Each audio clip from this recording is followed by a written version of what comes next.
Hey everybody, welcome back to another episode of the Along the Way podcast. My name is Lydia Kyle and I am so glad that you are here. If you're new here and you just happened to stumble across this podcast, whether it was recommended to you or you just found it on your own, this is actually season 4 of the Along the Way podcast. So be sure to subscribe to the podcast, wherever you're listening or watching. Be sure to like this episode, save this episode so you can find it, but also go back and check out seasons 1 through 3 because there are some amazing episodes there as well. Only season 3 is available on YouTube, but all episodes are available for audio on Apple and Spotify. Today's episode is going to be talking about trying new things or learning new things, and that might sound a little bit cliche or a little bit boring, but trust me, we're going to get into the nitty-gritty of it. But before we do that, I want to take a moment to thank the sponsor for season 4, which is Jackson and Hyde. Funny story, Jackson and Hyde is actually one of the first companies that ever reached out to me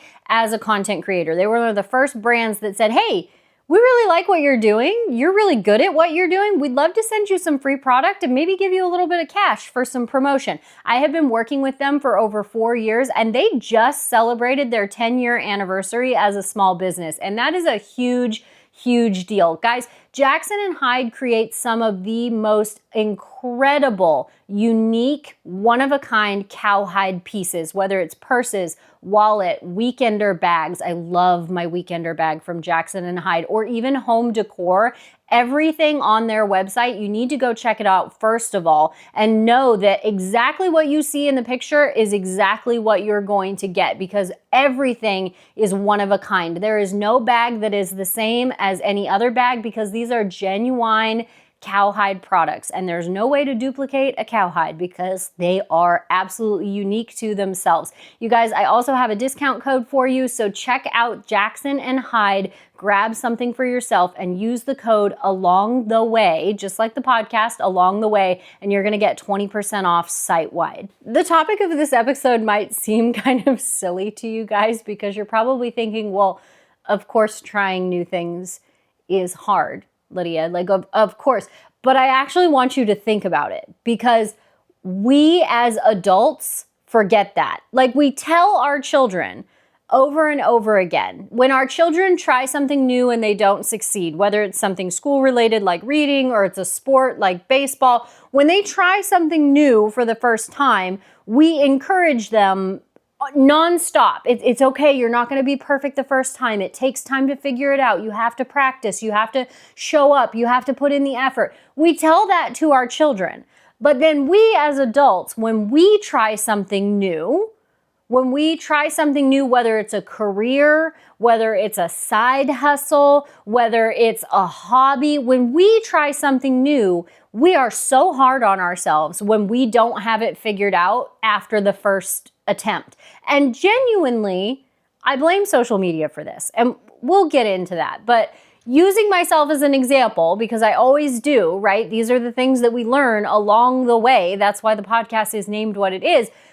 Using myself as an example, when I decided to do the YouTube thing, okay, and I decided to do it a little bit sooner than a lot of content creators. I know a lot of content creators right now are big on YouTube. Like everybody wants to go to long form content. I think it had to do with the TikTok ban that wasn't actually a ban, but everybody's moving to YouTube, right? And everybody's trying to figure out long form content. And for those of you who aren't content creators, you're like, okay, yeah, whoop-de-doo, YouTube.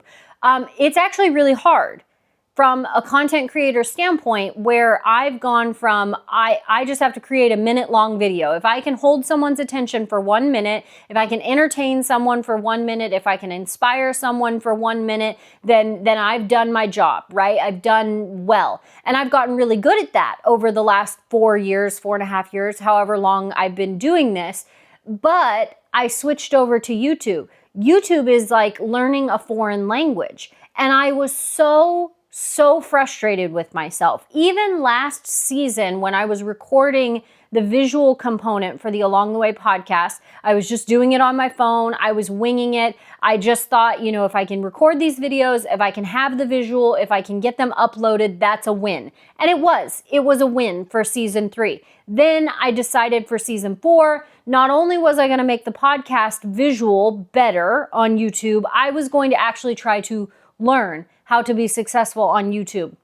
Y'all, like I said, it's like learning a foreign language. And I was so frustrated with myself. The first long form video that I tried to do on YouTube, I recorded it in a hotel room. It was like maybe 15 minutes long. Okay, I did it on my phone. I didn't have my camera set up yet. I did it on my phone. It was maybe 15 minutes long. It took me 3 days to get it edited, uploaded, captions made, YouTube, and all the stuff. And I had no idea that any of those things existed other than I sat down and I started learning about how other people are successful on YouTube, right? I started consuming the information and I was so overwhelmed. I was so overwhelmed and I was so frustrated. You should have heard the conversations that I was having with my husband. I was on the brink of tears. Like, I can't do this. I don't want to do this. I hate this. Well, after about a month or so of doing YouTube consistently, I can get a video recorded, edited, uploaded in a matter of hours now, which is a far cry from the 3 days that it took me to do it. But what it made me realize, and this is where I'm circling back to it being social media's fault, because everything is social media's fault, right? I realized that because I had seen so many people on social media talking about how, go to YouTube, you're going to see so much success at YouTube. This is how I grew on YouTube. This is why I went to YouTube. Anyway, I was in that, wind tunnel where I was hearing, do this, do this, do this. This is how you're going to find success. I just thought that I could pick it up and I could run with it. And that's when I had this realization that as adults, we're, one, a little bit short-sighted. We have a little bit of a tendency to have goldfish brain where we only have the attention span for 3 seconds, right? So anything that requires longer than 3 seconds worth of your attention is difficult. So I think as adults, somehow we revert back to that short attention span. But then also we have none of that grace that we give to our children. We give our children this tremendous grace where they're learning something new, where we're telling them, take your time, be patient. It takes practice. You practice, practice, practice. Practice doesn't make perfect, right? But practice does make us better. It moves us forward. I tell this all the time to social media clients. When someone comes to me and they say to me, I want to be successful on social media, what is the thing that I tell them? Bottom line, be consistent. Be consistent, even when it feels hard. You're going to look back on the stuff that you created 6 months ago and you're going to be like, what in the world was I thinking? But I tell them, be consistent. And yet when we start something new, we're frustrated by the fact that we don't have it figured out the first time. And I just wonder, when I think about that, like if I could pose a question to you, like if this is resonating with you on any level right now, the question that I would pose to you is, how many things have you started and maybe not finished because you were frustrated with the amount of time that it took you to get better at it? And not everybody's built this way. So I'll say that. Like if you're listening to this and you're like, no, I don't have that problem. Like when I put my mind to something, I know that I have to put in effort. I know I have to do the work. I'm willing to put in the work. I'm willing to do the do to get the get, right? If you're one of those people, that's my husband. Okay, he has dedicated years and years and years and years to learning and growing and perfecting his craft of leatherwork. And it shows. It shows in what he creates. He creates amazingly beautiful things. And the only reason that he creates amazingly beautiful things is, one, he's got God-given talent, but two, he's taken the time to learn. I mean, speaking of YouTube, that's kind of ironic, but he will sit and watch YouTube videos of other people doing what he does to learn what works for them. What do they have going on? And I don't actually have that same level of dedication. And that feels kind of hard to say. I don't want to be negative. Like, I don't want to criticize myself, but I'm one of those people. Maybe you want to call it a perfectionist. Maybe you want to call it impatience. I don't necessarily know what the personality type is, but if I don't see almost immediate success, I'm discouraged and I'm frustrated because I feel that if I put my mind to it, meaning I have the thought, not put my mind to it like, put the rubber to the pavement where it's like I'm actually doing the do. I just think that like if I put my mind to it, meaning I have the thought that this should work, I'm frustrated when it doesn't work. I remember sitting in my hairdresser's salon and she was doing my hair. And I know she was watching over my shoulder because we were talking about it because I was trying to figure out the YouTube thing. And I was sitting there and I was watching these videos, 10, 15, 20-minute videos, not that long, of people explaining how they saw success on YouTube. And I just remembered sitting there and I looked at her and I was like, I'm so overwhelmed. I'm so overwhelmed. There's so much information. I feel like I'm not digesting the information. I was taking notes and I remember in the back of my head, I just had this voice that was telling me, you should be able to do this by yourself. Why are you having to educate yourself? You should be able to do this by yourself. And luckily I was able to override that. I was able to override that voice that was telling me you should be able to do this by yourself. You should be able to pick up the camera, pick up the computer, pick up the microphone and see immediate success, right? And if you don't, this isn't for you. Imagine if that's how we taught our children. Think if that's how you're going to treat yourself, and maybe I'm talking only to myself, that's fine. Let me know in the comments if you're like, yeah, it's just you, Lydia. You're the only one that this applies to. I have a feeling I'm not though, so let me know in the comments what your thoughts are on it. Imagine if this is how we taught our children. If your child decides that they want to learn a sport, let's just pick a random sport. They want to learn tennis. Your child has decided, I watched tennis during the Summer Olympics. It was the coolest thing I've ever seen. I want to play tennis. I am going to be a tennis star.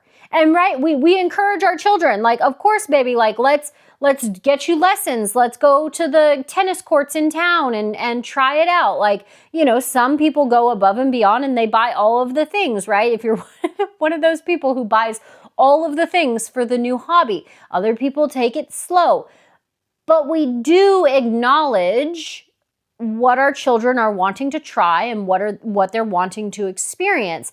And then imagine if we told our child, I'm gonna buy you a tennis racket, I'm gonna buy you some tennis balls, and I'm gonna buy you one tennis lesson. You get one tennis lesson.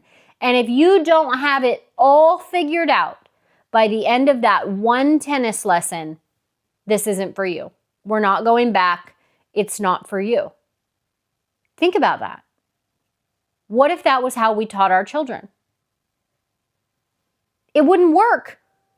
Not only would it not work, it would completely damage their self-esteem, and they would never accomplish anything because nobody gets anything right on the first try. New things are supposed to be hard. That's what I've been having to tell myself. I get so discouraged when things are difficult for me. And I'm not talking about life things. I mean, sure, we could get all kinds of philosophical with it. We could get really deep with it. I'm not talking about relationships. I'm not talking about marriage. I'm not talking about parenting. I'm talking about like a skill. I get so frustrated when things are difficult for me. Because not only do I want them to be easy for me, I want success to come easy for me. And I really, I don't want to circle too far back. I don't want to keep blaming things on social media. But the more that I think about it, I really think that that is one of the triggers for this, because we get on social media and we see people who are in the process.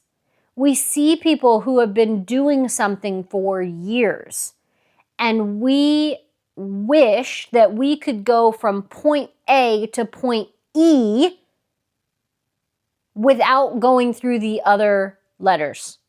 We don't want to do A, B, C, D, E. We want to go from A to E with minimal effort. No errors, minimal effort, instant success. If only it were that simple, right? If only it worked that way. It doesn't work that way. It does not work that way. How many things, circling back to that initial question, because this was the question that I asked myself, how many things, and it wasn't a lot for me, but there were a few that I could identify. How many things have you given up on because you were frustrated by the slowness in which you had to learn it, figure it out, put in the effort, and see the slow growth?